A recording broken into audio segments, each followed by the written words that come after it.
Sässi läinud traaltrossid tõmbavad kalatraaleri Antarese külili, põhjustades selle paremale kaldumise ja ümbermineku.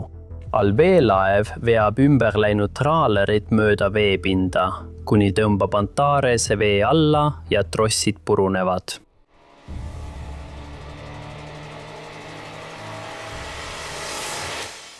Šotimaa lääneosas asuv Clyde'i laht oli kunagi populaarne kalapüügipiirkond, mis oli tuntud oma rikkaliku mereelu poolest. Lõpuks keelati tööstuslik traalpüük, kuna peamised kalavarud varisesid kokku. Kuid enne seda töötas nendes vetes 80 kuni 100 traalerit. Enamasti väikesed alused, pikkusega 10 kuni 21 meetrini. Need paadid püüdsid kalu, kes elasid merepõhja lähedal, nagu tursk, kilttursk, merlang ja pollak. Kalalaev Antares, mis ehitati 1965 aastal ja mille kodusadam oli Caradale, oli üks neist traaleritest. See oli puidust, ahtertüüpi traaler 4-liikmelise meeskonnaga, pikkusega veidi üle 17 meetri ja laiusega umbes 3 meetrit. Suuteline sõitma kuni 8 sõlme tunnis. 1990 aasta novembris oli Antares seadistatud pelaagiliseks ehk keskveepüügi traalimiseks. Kalandes Clyde'i lahes oli tulus, kuid ohtlik, sest seal olid sügavad veed, tugevad hoovused ja keerulised tõusud mõõnad, mis nõudsid hoolikat navigeerimist. See oli ka oluline piirkond Briti mereväe jaoks. Tema Majesteedi mereveebaas Clyde Fastlane'is Gaarlocki ääres oli suur kuningliku mereveebaas ja Suurbritannia tuumaallvee laevastiku keskus, sealhulgas mõned Tridenti rakettidega relvastatud allveelaevad. Baas mahutas mitu eskadrilli, nii tuuma- kui ka diiselallveelaevu. Üks neist oli Trafalgari klassi ründeallveelaev, HMS Trenchant, mille pardal oli 120 meeskonnaliiget. Trenchant oli tuumajõul töötav allveelaev, 82 meetrit pikk, 9 meetrit lai koos juhtimistiibadega ja 15 meetrit sügav alates juhttorni tipust kuni kiiluni. 12. novembril 1990 lahkub HMS Trenchant Clyde'i allveelaeva baasist Fastlane'is, et teenida väljaõppelaevana 6 ohvitseriõpilasele, kes läbivad allveelaeva komandöri kursust. See kursus, tuntud kui Perisheri kursus, on mereväe kõige raskem programm, et testida, kas ohvitserid sobivad allveelaeva juhtima. Enne iga harjutust annab Trenchanti kapten juhtimise üle kursuse juhile, keda kutsutakse õpetajaks, kes omakorda annab juhtimise üle testitavale õpilasele. Iga harjutuse ajal täidab õpilane kõiki komandöri ülesandeid, samal ajal kui õpetaja jälgib. 17. novembril pärast esimese treeningfaasi lõpetamist Šotimaa ja Fäärisaarte vahel siseneb Trenchant Clyde'i lahte rannikufaasi jaoks, kus alles on 4 kandidaati. Pühapäeva õhtul, 18. novembril lahkub traaler Antares Karradalest, et püüda kala Beauty väinas sügavas süvikus Arrani saarest kirdes. Meeskond käib tavaliselt kalal esmaspäevast neljapäevani ja naaseb nädalavahetuseks koju, järgides Šoti ametkonna reeglit, mis keelab pühapäeval kella 6 õhtul kuni südaööni kalapüügi Alam Clyde'is. Beauty väin oli tiheda liiklusega kalapüügiala. Antares täidab oma lastiruumi ja purjetab kalapüügiala kirdeosas asuvate parvede juurde, et oma saak maha laadida. 21. novembril kell 17.30 lahkub Antares Larksist ja suundub tagasi Beauty väina poole. Kell 6 õhtul Hunterstoni kanalis, mis asub Larksist lõuna pool, viib Trenchant läbi õppust, kus Perisheri kursuslane tegutseb palves oleva kaptenina. Õpilase ülesandeks on simuleeritud miinide paigaldamise operatsioon pealveelaeva HMS Charybdis vastu. Samal ajal jõuab Antares Beauty väina sügavasse kraavi, kus 12 traalerit, Heroine ja Hercules 3 juba kalastavad. Antares siseneb kraavi lõunapoolsesse otsa, laseb oma võrgu vette Heroinist kagus ja hakkab lohistama loode suunas. Antares kasutab suurt keskvee traalvõrku, mida veavad 2 pikka tehastrossi, mida nimetatakse vaieriteks, et püüda parvedes liikuvaid kalu nagu tursk ja merlang. Iga vaier on terastross, peaaegu 500 meetrit pikk, mis jookseb tekivintside pealt läbi plokkide või raamide ahtri mõlemal küljel. Need on märgistatud iga 45 meetri tagant, et kapten saaks sügavuse põhjal hinnata, kui palju trossi on välja lastud. Iga vaier ühendub raske ristkülikukujulise traalilauaga ehk otterboardiga, mis hoiab võrku horisontaalselt lahti. Võrgu ülaosa on laiem kui ots, suunates kalad võrgu sabaossa. Kui pukseeritakse 3–5 sõlme kiirusega, tekitab takistus mitme tonni suuruse tõmbejõu, mis jaguneb vaierite ja traalilaudade vahel. Kapten juhib sügavust ja võrgu laiusust, kasutades hüdraulilist vintsit, et mõlemat trossi ühtlaselt sisse tõmmata või välja lasta. Antarazol on keskne ahtrikinnitus, mis võtab kogu pukseerimiskoormuse enda peale, mitte vintsile, vähendades sellega varustuse pinget. Süsteem töötab nagu suur veealune langevari, mida hoiavad lahti terastrossid ja traaljuksed, kui see liigub läbi keskvee. Pukseerimise ajal räägib Antarese kapten VHF raadios heroini kapteniga, öeldes, et ta pukseerib põhja suunas. Siis pöörab teises otsas ümber ja läheb alla magama, samal ajal kui üks teine meeskonnaliige võtab üle. Pelaagilised traalerid Butte Soundis pukseerivad tavaliselt mööda süvikut üles ja alla, pöörates ainult marsruudi põhja ja lõunapoolses otsas. Pööramiseks suurendab kapten kõigepealt kiirust täiskäigule, mis tõstab võrgu merepõhjast üles. Seejärel pöörab ta laeva järsult 90 kraadi ja hoiab seda kurssi, kuni traalikaablites olev lõtvus kaob ja pinge taastub traalivarustuses. Pöörde esimene osa võtab aega umbes 4 minutit. Seejärel teeb ta veel ühe 45-kraadise pöörde, hoiab suunda, kuni varustus jälle pingule tõmbub ja lõpetab viimase 45-kraadise pöördega.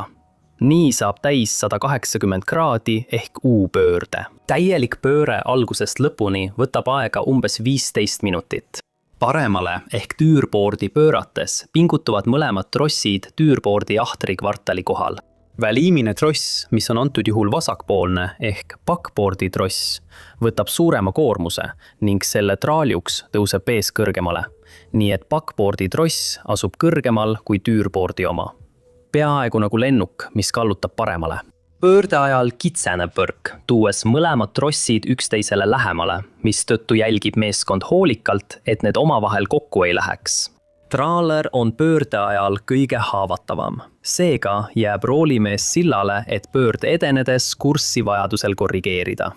Umbes kell 22:30 helistab roolis olev meeskonnaliige oma naisele, öeldes, et nad on Arrani saare taga ja et ta äratab kapteni kell 2:30 öösel. 3 traalerit jätkavad kogu öö kalapüügiga, ilma edasise raadioühenduseta.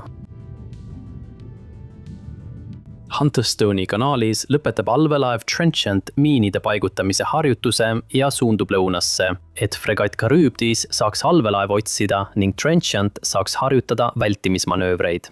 Selles etapis tehakse sagedasi kurssi ja kiiruse muutusi, et vältida avastamist ja leida võimalus rünnata Charybdist. 22. novembri öösel kell 1 toimub allveelaeva juhtimiskeskuses vahikorra vahetus, kuid sama kadett jääb valves olevaks kapteniks. Kell 1:31 öösel tõuseb Trenchant periskoobi sügavusele, et leida Charybdis ja sooritada simuleeritud rünnak.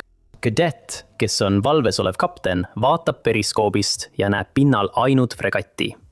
Seejärel sukeldub allveelaev uuesti. Sonar on peamine viis, kuidas allveelaevad teisi laevu tuvastavad.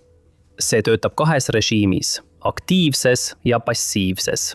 Aktiivses režiimis saadab allveelaev välja helipulsse, mis põrkuvad objektidelt tagasi ja naasevad kajadena, näidates nende asukohta. Passiivses režiimis, mis on alati sisse lülitatud, kuulab allveelaev teiste laevade tekitatud helisid.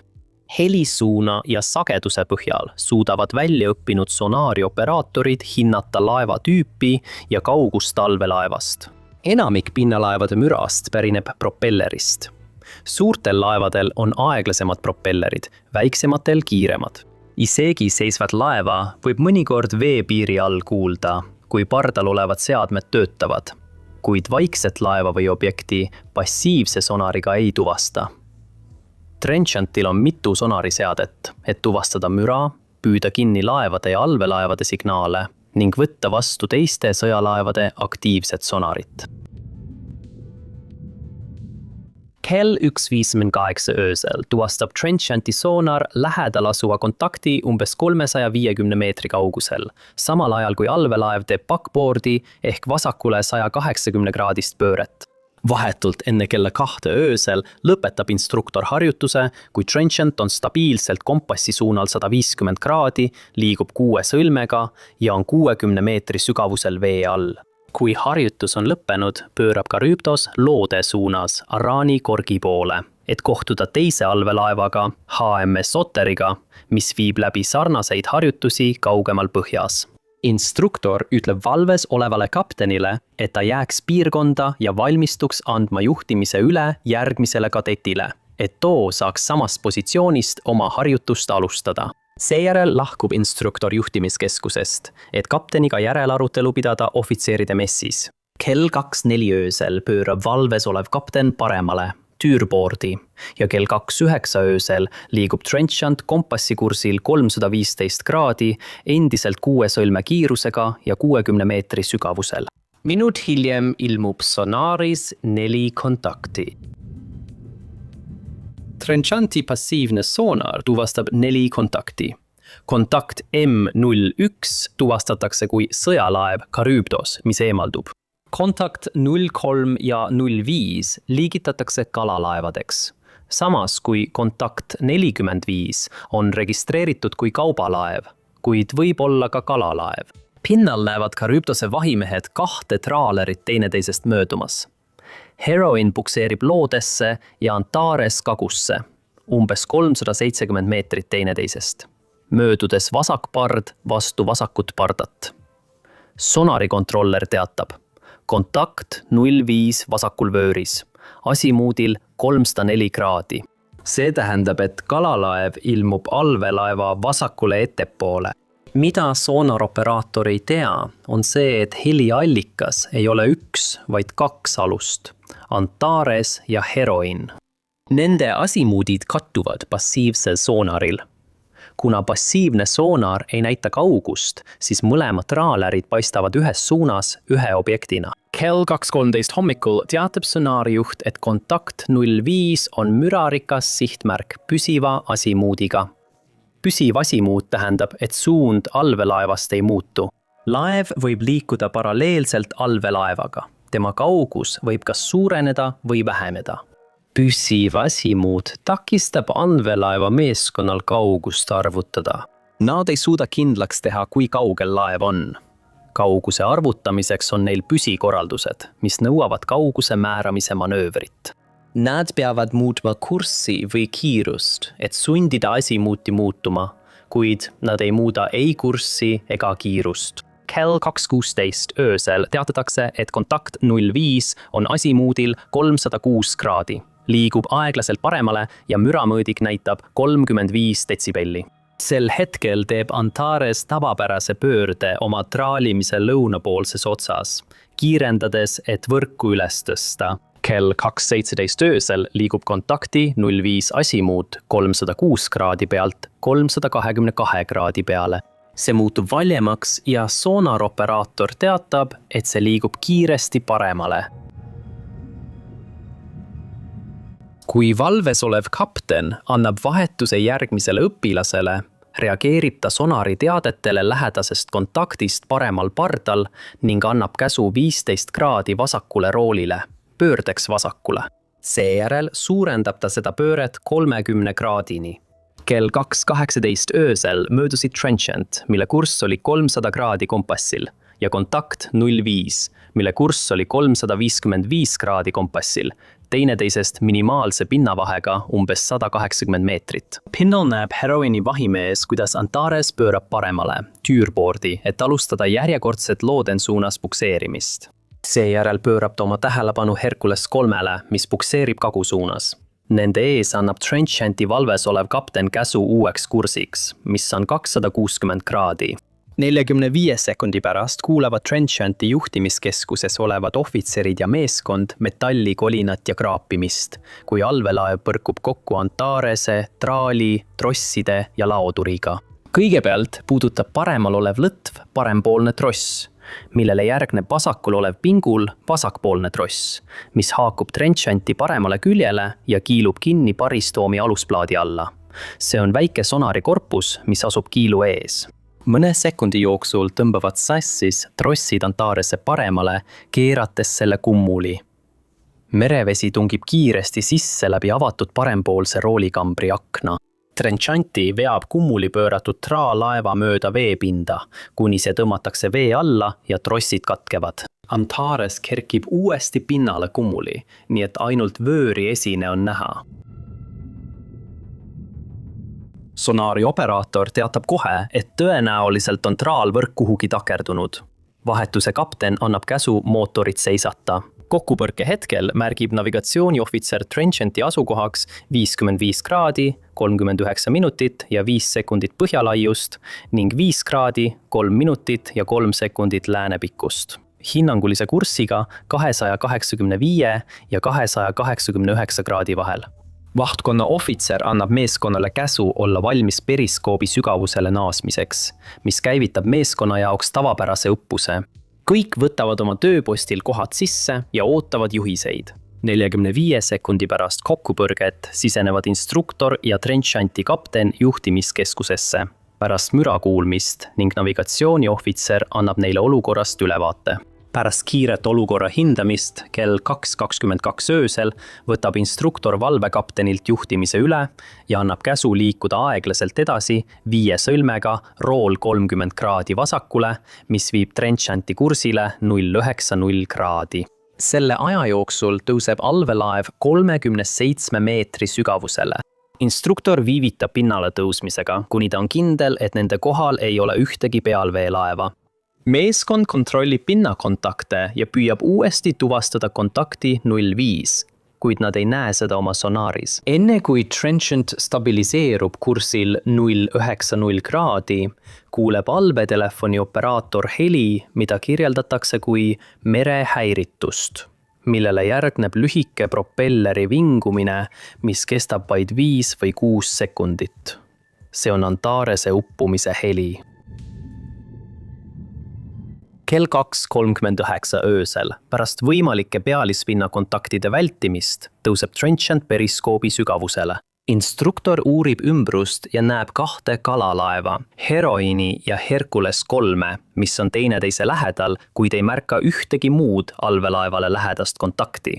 Nad tõstavad oma raadiomasti ja võtavad ühendust Charybdisega, et küsida, kas mõni kalalaev on teatanud probleemidest. Charybdis vastab, et nad pole midagi ebatavalist kuulnud. Seejärel annab instruktor juhtimise tagasi Trenchanti kaptenile, et lõpetada pinnale tõusmine. Pinnal räägivad kalalaeva Heroin vahimees ja Hercules 3 kapten VHF-i kaudu. Nad ei näe Antarese tuld ega leia laevaga radarilt. Nad eeldavad, et see on lõuna poole piirkonnast lahkunud ja jätkavad kalapüüki. Ilm on rahulik, tuul on nõrk ja muutlik. Taevas on selge ning nähtavus umbes 7 meremiili. Merevee temperatuur on umbes 11 kraadi Celsiuse järgi ja õhutemperatuur on umbes 6 kraadi Celsiuse järgi. Piirkonnas ei ole märkimisväärset loodete voolu. Kell 2:52 öösel tõuseb Trenchant kapteni käsul pinnale. Meeskond kontrollib alust ja leiab traadi koos ahelaga, mis on ümber allveelaeva Pariisi kupli keeratud. Traat kulgeb paremalt pardalt, kus ahel on süvistatud kupli klaaskiust tugevdatud plastmassi. See kulgeb ümber kupli esiosa, laskub vasakult pardalt vette ja lohiseb tugeva pingega tahapoole. Trenchanti meeskond kasutab poltlõikureid. Enamik traadist ja võrgust lõigatakse vabaks ning kukub merepõhja. Ülejäänud traat ja ahel hoitakse tõendina alles. Instruktor võtab taas ühendust Charybdisega, et küsida, kas midagi ebatavalist nähti või kuuldi. Vastus on eitav. Seejärel edastab ta VHF sagedusel, kanalil 16 ja teistel kanalitel teate, kutsudes 2 kalalaeva, keda ta varem Cambrestest lõuna pool nägi. Heroini vahimees kuuleb kutset, kuid eirab seda, arvates, et see on mõeldud teistele paatidele, kuna Heroin on juba Cambrestest põhja pool. Umbes kell 3:15 öösel, kui raadiost pole midagi kuulda. teatab instruktor juhtunust Fastlane'i operatsiooniruumi. Ta annab neile teada, et Trenchant põrkas kokku traalvõrguga, kuid usub, et asjaosaline kalalaev on ohutu. Kell 40 hommikul edastab Fastlane'i operatsiooniruum raportid Clyde'i merepääste koordineerimiskeskusele. Clyde'i päästekeskus püüab saada rohkem üksikasju ja edastab VHF kanalil 16 teate kõigile Cumbresest lõuna pool olevatele kalalaevadele, kuid keegi ei vasta. Kell 4:15 hommikul helistab Fastlane'i operatsioonide ohvitser Clyde'i kalurite ühingu sekretärile, et juhtunust teatada. Trenchanti allveelaev jääb pinnale, kuni kapten olukorda hindab. Üks 2 lähedal asuvast traalerist möödub lähedalt, kuid 2 alust omavahel ühendust ei võta. Kell 5 hommikul, kui merepind on rahulik, hädasignaale pole ja kahjustused on väikesed, otsustab kapten jätkata õppust. Nad teavitavad Fastlane'i, seejärel sukeldub Trenchant ja jätkab oma tegevust. Hiljem samal hommikul kontrollib Clyde'i kalurite ühingu sekretär kohalikke sadamaid, et saada infot asjaosalise laeva kohta, kuid keegi ei tea ühestki juhtumist. Kell 8:47 hommikul helistab ta taas Clyde'i päästekeskusesse, paludes neil välja selgitada, milline laev oli seotud ja kinnitada, et nendega on kõik korras. Clyde'i päästekeskus hakkab piirkonnast traalereid ühendust võtma. Kell 9:43 hommikul pärast vestlust heroini kapteniga saavad nad aru, et Antares võib olla kadunud. Nad üritavad Antaresele helistada, kuid ei saa vastust. Nad otsivad sadamast, kuid ei leia midagi. Päästekeskus palub Prestwicki kuningliku mereväe lennubaasil saata helikopter, et otsida Garrock Headist lõuna pool. Kell 10:57 hommikul märkab helikopter kalakaste ja õlilaiku, mis käivitab täiemahulise otsingu, milles kasutatakse veel üht helikopterit, Lamloshi ja Trooni päästepaate ning kohalikke kalalaevu. Kohalikud päästetöötajad sõidavad mööda rannajoont, et otsida kedagi või midagi, mis oleks võinud kividele õhutud olla. Heroine ja Hercules Free lõpetavad kalapüügi, tõmbavad võrgud välja ja liituvad otsinguga. Umbes kell 12 päeval naaseb Trenchant pärast õppuse lõpetamist Fastlane'i. Vähem kui tund enne kai äärde jõudmist saab meeskond teada, et üks kalalaev on kadunud. Charybdis suundub lõuna poole pärast õppuse lõpetamist HMS Otteriga. Ta kutsutakse tagasi, et aidata otsingutel. Kell 13:20 jõuab Charybdis piirkonda ja võtab üle sündmuskoha koordineerimise. Kalalaev Britannia teatab uuest õlilaigust. Heroine ja Hercules 3 suunduvad sinna, et teha Antarese sonaariuuring. Umbes kell 2 päeval leiavad nad merepõhjast uue vraki asukohas. 55 kraadi, 39 minutit, 5 sekundit põhja, 5 kraadi, 3 minutit ja 5 sekundit lääne pool. 30 minutit hiljem saab Charybdis koordinaadid ja märgib koha poiga. Pinnal ja rannikul jätkub ellujäänute otsing 40 otsingu ja päästelaeva ning 33 kalalaevaga.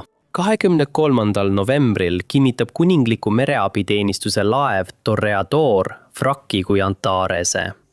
See asub umbes 150 meetrit allpool veepiiri, suunaga Kirdesse, lebades paremal küljel. Antarese kaotus on üks kõige põhjalikumalt dokumenteeritud juhtumeid, mis on seotud kuningliku mereväe allveelaevaga.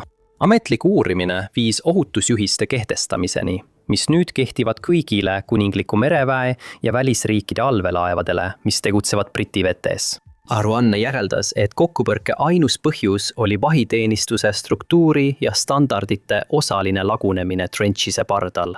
Aastatel 1980 kuni 1990 registreerisid mereõnnetuste uurimise osakond ja kuninglik merevägi üle 15 allveelaevade ja traalvõrkude takerdumise juhtumi, mis enamasti lõppesid varustuse kahjustamisega, mitte inimelude või laeva kaotusega. 2 meeskonnaliiget leiti vraki seest, 3 selle vahetust lähedusest ja 4 toodi umbes 5 kuud hiljem välja ühe kalatraaleri võrgust. Teise katastroofi vaatamiseks klõpsan nüüd ekraanil olevale videole.